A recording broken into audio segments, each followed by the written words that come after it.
Your evil daydream now. Or is it better as we've uncovered your file plan? I have no idea. She writes something but interrupts herself. Oh, Your Highness. We have unbelievable, terribly important news. We managed to find out, discovered, invent, well, just tell me. He waits patiently until Linzi's finished her ardent speech. I will have to begin from afar to let you see what I saw with my blind eyes. The stolen land is like a cradle in an abandoned house, in which the wind swings the skeleton of a child. No few nobler kingdoms have died here. Just after taking their first breath, I have collected their stories that are precious stars that have been lost in the dust, and I begin to notice some commonalities. It is like a pattern that repeats across different embroideries, the handwriting of the same author across all their stories. One word here, another hint there. False visions, references to a mysterious patroness, lover and mentor. Tragic coincidences, strangely non-random. People and countries were brought to destruction along different roads, but behind them there always stood the same ominous shadow. And we know what the shadow is, Narissa. The evil nymph who sent monsters to our lands and did all the stuff to Tristan. And that's not even the most important thing. Most importantly, if you help us a bit, we can get her. And what exactly are you going to do? The bards know how to send messages through dreams. I try not to use it. For some reason, people go mad when I appear in their dreams to read my new poems. Well, the storyteller came up with a ritual based on that spell. We'll collect everything connected to Narissa. Everything, starting with her every track in the abandoned castle. After gathering everything, we'll unite this ability to tell stories with my ability to travel into dreams. So we'll be able to enter Narissa's dreams. Oh, that sounds like a bad idea, I'm not gonna lie. Do you still have that amulet with the string of her hair that she gave you before the battle with the stag lord? That'd be great. I'll let us finish all the preparations much faster and easier. Do I? Do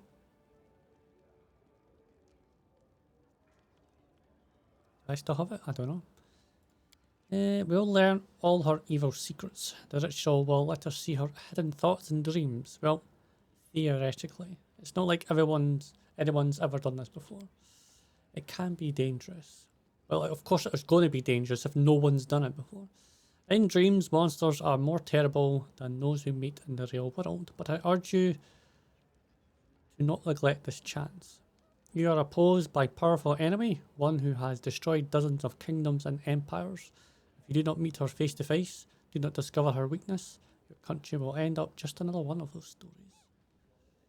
How did you come up with this? Well, it all started with the fact that I really wanted to listen to the storyteller's story. I've been following him for a long time and asked, and told him about our adventures, and sometimes I just sat beside him as we chatted. Finally, after I told him about the defaced sisters and all the horrors of the abandoned castle, he noticed that the story seemed strangely similar to the one he heard before. Alright, make it so. Come to me after we finish the preparations, and remember, I cannot send anyone except you and Linzi, and of course. Path will be difficult. Okay, so that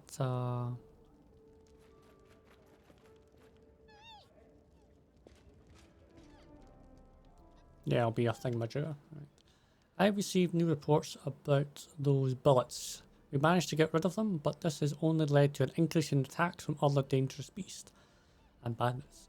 It seems that the bullet have been keeping them at bay. There is other news as well. Due to the capital's rapid growth and the inflow of people from the provinces, the outskirts of our capital have become a real slum. Streams of sewage crisscross the streets, hordes of rats and disease, pickpockets, blah blah blah blah. I suggest we double the guard in the slums and place restrictions on who can come and go and when. It's much cheaper than trying to clean them up and more effective than simply tearing them down. Commands have been renovating the slums. Yeah, I'm more than happy with that.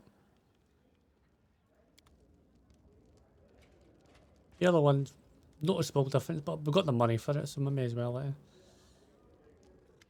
Got the money. Potion of Bark's got a while there to come up, isn't it? Oh, she's out of breath. Oh, she's angry. Disaster. It's a disaster. Okay. What is it?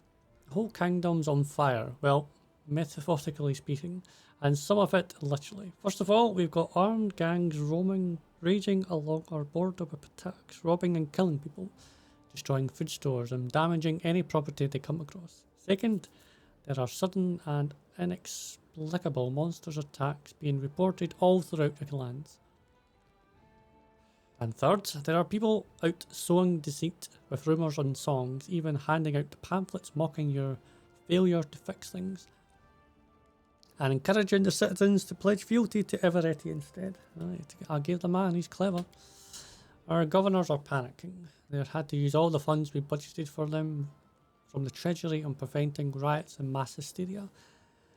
Several provinces have already refused to attempt gathering taxes from the people, claiming that trying would be tantamount to suicide. Don't have much time. There may be no troops marching against us, but more of our regions are under attack each day. We may not have catapults flying on the walls or off the capital, but there's no doubt we're under siege. And there are no battlefronts and no battalions, but there are plenty of victims. We've been attacked without reason and without declaration of war. We have only one option. War with Pitax. Yep, there we go. Do I want to go and speak about it? And I'm hearing about this now. At first, someone thought these isolated events could be part of some conspiracy. Even now, it's likely few have figured it out, but these events have all developed too quickly. And what seems like a conceited effort, as though someone was pulling the strings from behind the curtain, and there's more than enough evidence that these strings are attacks. Who else could it be? Bandits' attack are increasing along our border with Pitax, and the bards spouting negative propaganda against you are singing the praises of Everetti at the same time. Hell, he even invited you to the Rushlight tournament for the sole purpose of mocking you. Who else would backstab their opponent in such a low, conniving way? It's just like him, that nasty, slimmy.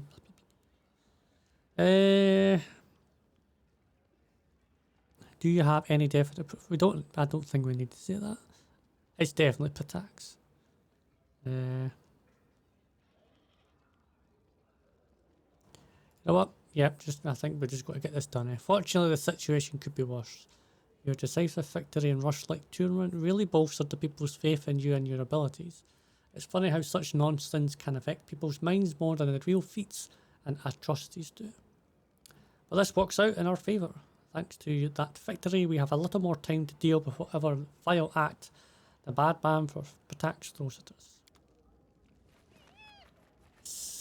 Oh, great. I guess we have to do that. There's no if or buts. War with Pitax. Our border regions inform us that remnant groups of barbarians are still carrying out raids, burning villages. We must put an end to this. We could perform a primitive strike, send out a regiment, scour all the nooks and crannies that the barbarians might be hiding in. However, this would be risky, and it would mean playing the game by the rules. They'll never face us in a decisive battle, but instead lure our troops deeper and deeper in unknown territory. They'll force us to fight in constant skirmishes and wear us down until our soldiers simply started deserting en masse. My advice, strengthen the guard in the settlements along the border and fortified our positions there. And the barbarians will have to come to us. Alright, we shall defend. As your commands.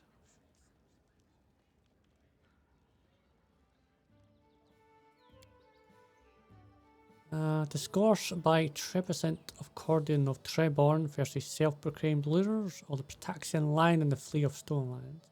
Shall I compare them to a lion and a flea? The former is strong, noble and wise, his temper calm and his manner unhurried, for he is aware of his own grandeur, but one shouldn't stand in his way. His mere roar instills awe, and one blow of the clawed paw can smite anyone. Nature itself placed a crown upon his brow, urging other nations to surrender. The other brings a mind of bug you can't see beyond its nose. A flea king, having spent some time at the court of a monkey ruling in Restov, rubbed against her skin and tasted her blood. He imagines himself worthy of a crown because his belly is full of what which flows in veins of kings, and the monkey whom himself rules due to a misunderstanding, granting him a title and pointed him over a patch of uninhabited wasteland. Well, looks like we're here to go and kick their ass. I look forward to that. Right. Oh, hey, that's my throne. Son of a bitch. You again, we trade. I'd be having all. Just say yes. We already met, remember? After? Ah, yes. This cherry. It'd be a good cherry, sturdy, ornamented and sides, soft seat, fine back. I'd be giving it off for 100 money. Yeah, I think you're really going to be paying for it, you know what I'm saying? Apparently people saying that you should be doing, I should be doing this. Why? I can be without this junk, I have to go. How so? What about deal? Just 100, come on. It'd be good, Cherry. You find this nowhere else. What do you say? Think I say for this piece of junk? For this piece of junk, what should I do with it? Carry it on my back and entertain people? You keep it. Stop, stop. This be 50 money, you take this. And I think you say, you think I'm an idiot? Think I'm an idiot? I'll find another chair, newer, shinier. And you can keep dragging this thing around you. You'll be the fool of goblins everywhere. Why me be having this cherry? You take it, no money. Just don't leave it here. It'd be scaring other customers. I take it there, it's fine. Or people saying, tell them to get lost, alright. No, you Pitamuti. Don't leave me be with this cursed cherry. Take it. No, I'd be taking it wherever you say. Just don't leave it to me. Hey, dice, carts, grabs, trash, blah blah blah. You take these too. I'd be doing everything you want. Just don't leave me with this cherry. Shame. Such shame. Maybe mocked to death. Me not want. Me never take others' trash no more. Never. Cool. Run away throne.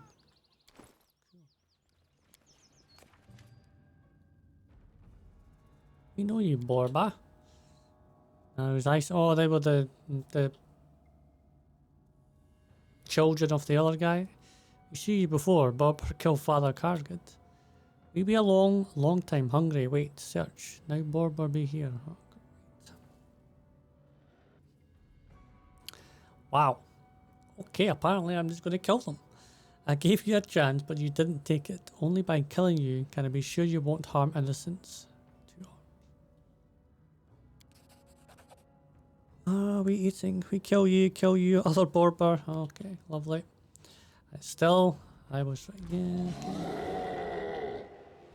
I think so, mate. Alright.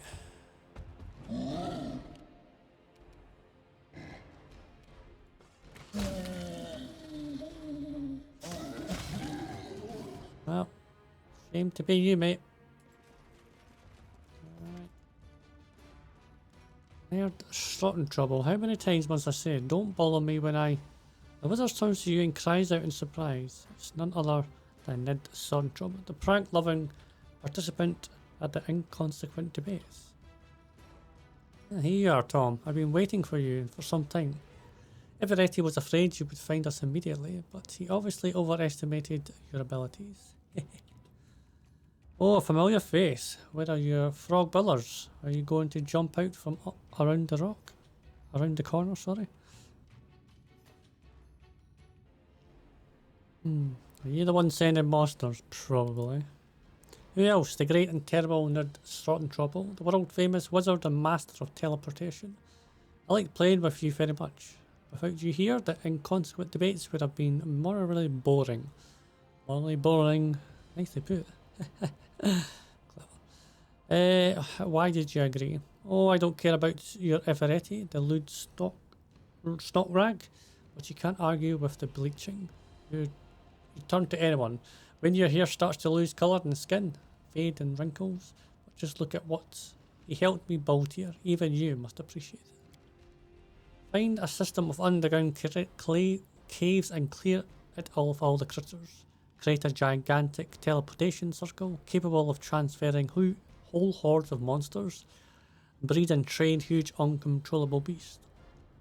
Then hurl them wherever you wish.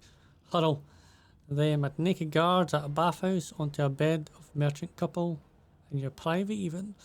Tower roof, well, he's just a douchebag. There you go, okay. What could you possibly know about the bleaching dwarf? You would never understand this quiet, crawling terror.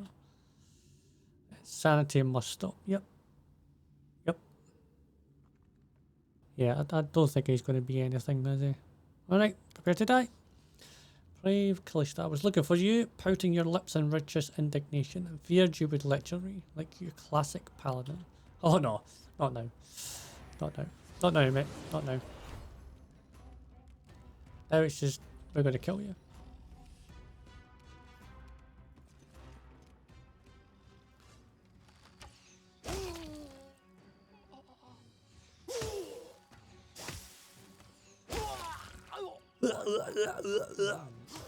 The fact is, they're not engaging me, which is weird.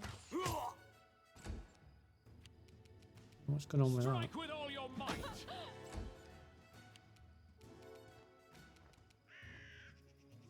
Consider me. Cannot hide from me.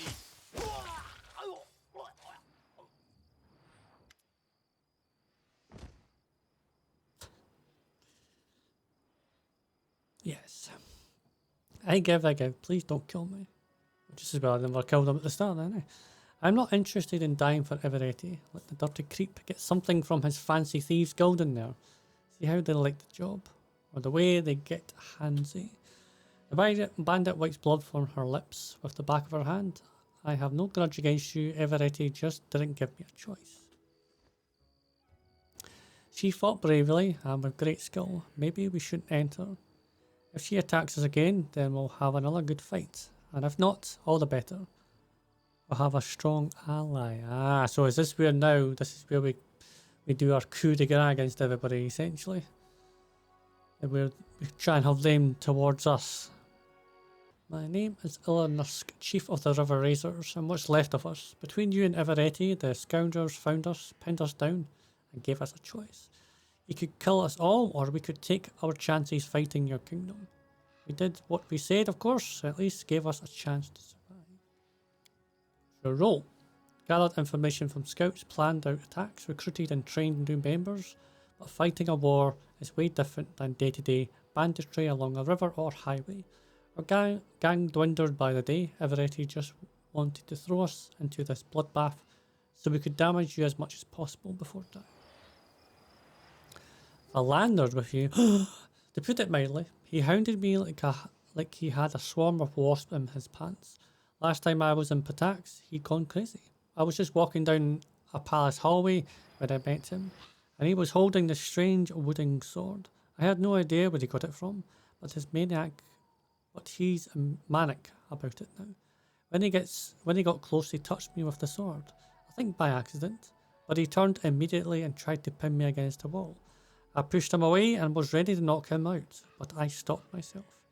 He could have killed me for that. Since getting the wooden stick, it's like he's completely lost his mind. We're not from the Thieves Guild. No, we have our own gang, good as any. Well, had. Yeah, had.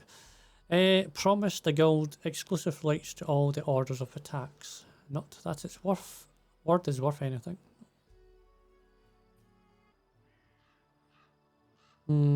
Yes, okay. You know what? I'm going to stick with my lawful good.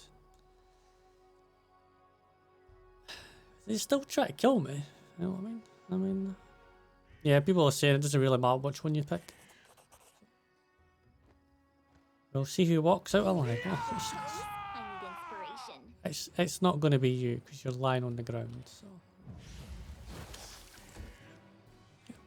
keep missing. There you go. Name's Ertina. I'm an alchemist from Them. Everetti contract me to work for Pitax. Promise my own laboratory across access to rare ingredients. The conditions aren't quite what he promised, but he's better. But it's better than working as an apprentice till my hair goes grey. Do you know how hard it is to save up for your own glassware set? Not really, no.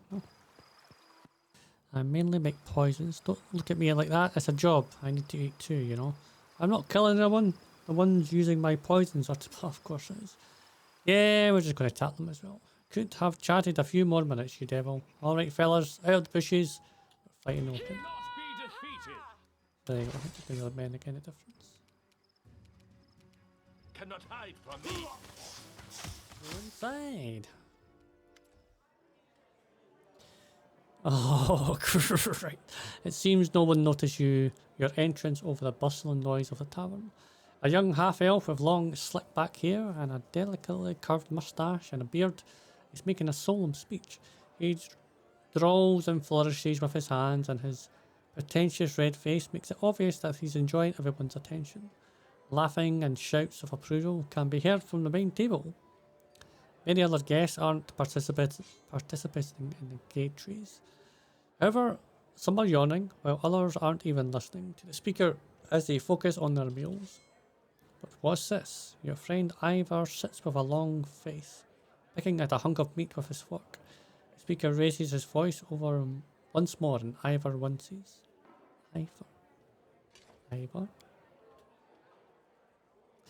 So let's raise our cups, my brothers in arms and drinking comrades. Here's to the most enlightened monarch of our times, who brought prosperity and culture to Pitax. The skillful commander, famous the world over for his military genius. To the ladies' man who's broken so many hearts with his humble charm and aloof attitude. To that patron of the arts and philanthropist whose generously is matched only by his wisdom and taste. Short, he's to Everetti. Well, this ain't going to be good for them, is it? What a farce. This melodramatic eulogies are nauseating. Shh, he heals you and make a scene again, just like last time. So finally, after entering the glass, good gods, look, my brothers and sisters, look who it is. Is that not Tom himself? Did you come in your dirty boots and tattered hand-me-downs to spoil our feast with the gloomy, hungry look? Tell you what, if you abdicate the throne and swear allegiance to Pitax, I'll find a bone to throw you. I could do the diplomacy, but I don't like the chaotic goods thing now. Trebicent enough with its pretentious bravado. You know what will happen if you don't surrender peacefully. You'll have a chance to prevent bloodshed. If you just lay down your weapons. Did you hear that, friends? The beast, this monster whose muzzle is caked with innocent blood, whose eyes burn with hellfire, break into our homes and dare threaten us in the name of good intentions. But we're not so easily cowed. Truth is on our side. Follow me, disciples of Everetti. The gods are with us. We are in the right and our enemies in the wrong. Oh, great. Oh, nice. What's a bit? I so want to stay and see how Tom and company pluck those peacock flowers off yours, but alas, I've other things to attend to. Say hello to your family for me. Looks like it's time to get going. Alright, so some of them are leaving. Ivor. Who's Ivor? I can't remember who that name is.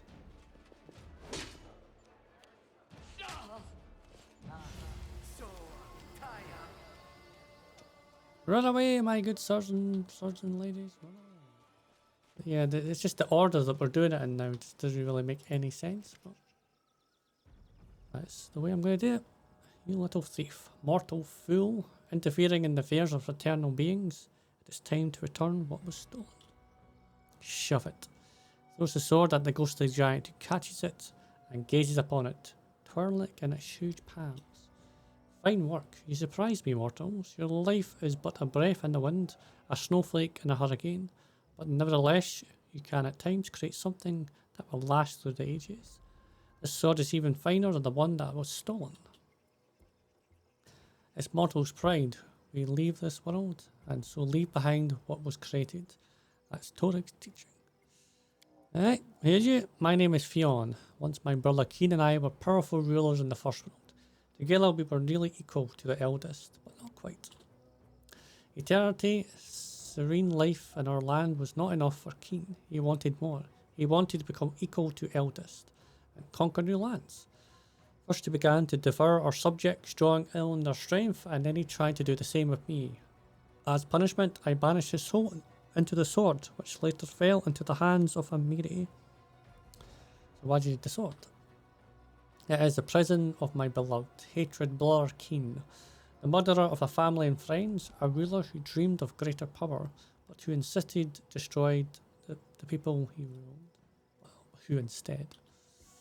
You nearly released Cain by breaking the sword, and he may yet free himself. If the sword is not sealed, but do not be afraid, mortals, we have here everything for the ritual. The ritual will seal my brother in the sword forever. I had to end up in Mari's hands. My brother was very powerful. When I imprisoned him in the sword for his crimes, I created a very dangerous artifact. With sweet lies, the sword persuaded my servant to plunge it into my body. It drained much of my energy, turning me into this pitiful creature you see before you, a ghost, a shadow of my former greatness. My brother, in turn, used this power to escape into your world. In this, he outwitted even himself. Our strength is linked to the magic of the first world. We are far less powerful here than we are on our home plane. Once here, the sword lost its strength, even its ability to speak. It did not bring happiness to the giant who found it. It did not bring happiness to Amiri, who looted the giant's corpse. Having broken the sword, you nearly freed my brother, but now we shall seal it forever. Why do you haunt the Six Bears? After I was struck down, the treacherous spirit fled with the sword into your world. Powerless, a shadow of myself, I followed it, for I could not allow its prisoner to free himself. I found the body of a giant who once possessed the sword. I found the bodies of barbarians killed by Amiri. I walked invisible among the tribes, listening to their speech and tracing their thoughts until I learned of the sword's fate. I demanded that the Six Bears tribe find the thief. This was only fair, for the sword was stolen by one of their own, and I would have it returned. If only Amiri listened to me at our first meeting, much trouble could have been avoided. But even immortals cannot rule fate. Everything happened as it happened, and now the sword is in my hands. Fair. I didn't even know what they suffered for. You punish innocents. Don't call this justice. A criminal's tribe always answers for him. So has always been and shall always be. There is no justice more than ancient than that. Right. What will you do now that you have the sword back? I will not avenge your thief. I never deserved revenge. I only wanted to ensure my brother imprisoned in that blade would never break free. I once thought returning him to the first world would be sufficient, but now I realise this would not be enough. There is only one way to be sure. I will cast a spell of imprisonment once again, this time on myself. I will place into the sword all my strength, which my poor brother so craved, and thus I shall share eternity with him. This sword will become our common tomb. After that, Amiri, you may keep the sword for yourself, but not before the ritual is over. Happens.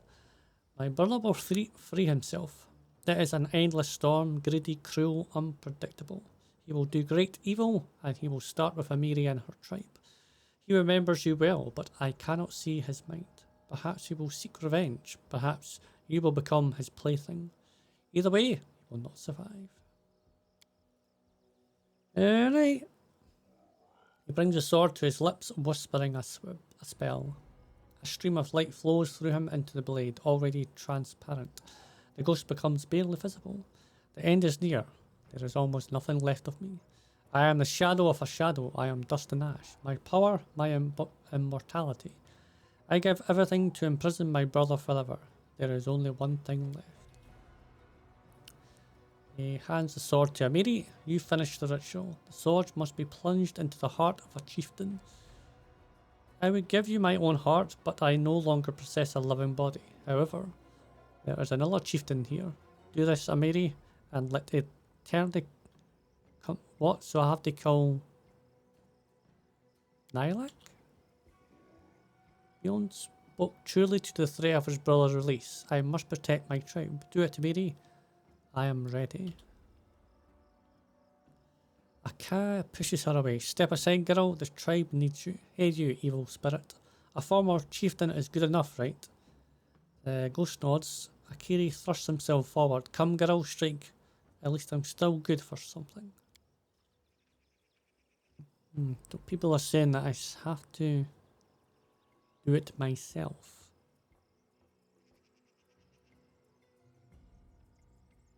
Alright. I'm going to agree with you folks. You better not be... the best outcome, they're saying kill yourself or sacrifice me. I was once called... Amiri says thoughtfully. She turns to her fellow tribesman. Hey man, before my exile, when I kicked your butts, you gave me a nickname, remember? Come on, say it out loud. I won't beat you for it this time. One hesitantly says the soft chieftain. Ha! Your words, not mine. You, Ghostface, you got your chief. The words, Amiri places the hilt of the sword on the ground before her and throws her. Are you what?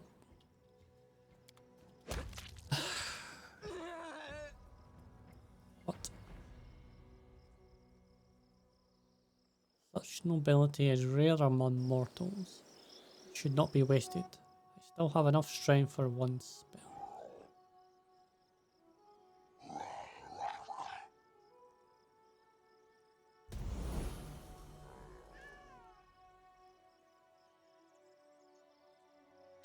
The ritual is over. Brother, I'm coming.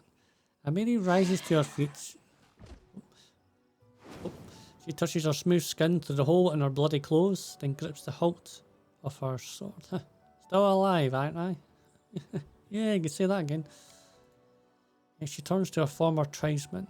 I paid all my debts. Live and obey, Nilak. Barbarian approaches you, a triumphant grin spreading slowly across her face. Well, chief, we won. Where to next? To the first world? Or right into the abyss? Together we can smash anyone and anywhere. Okay. That was my duty. Enough complaining, your duty is to take care of these dumbheads. Without you, they won't survive in the south and you can't go north anymore. I had a blood debt to this tribe. I would not want to daughter for someone I killed to take their revenge on me. You paid your debt in full. The whole tribe owes you your lives. You did not hesitate to sacrifice yourself to save the tribe. This is an act of a true leader. Thank you. It's an honour for me to hear your praise. A time of great change has come to your tribe. Everything changes. It's foolish to believe we can hide from the whole world in our icy mountains. We paid clearly for pretending that time doesn't touch us. I'm afraid that other tribes will pay even more. What are you going to do? Let's go back to the Numeria. We are not used to change. Even there, everything seems strange to us. But Numeria Kellids are not so different from the northern ones. We would not survive here in the River Kingdoms, even with your protection. Alright.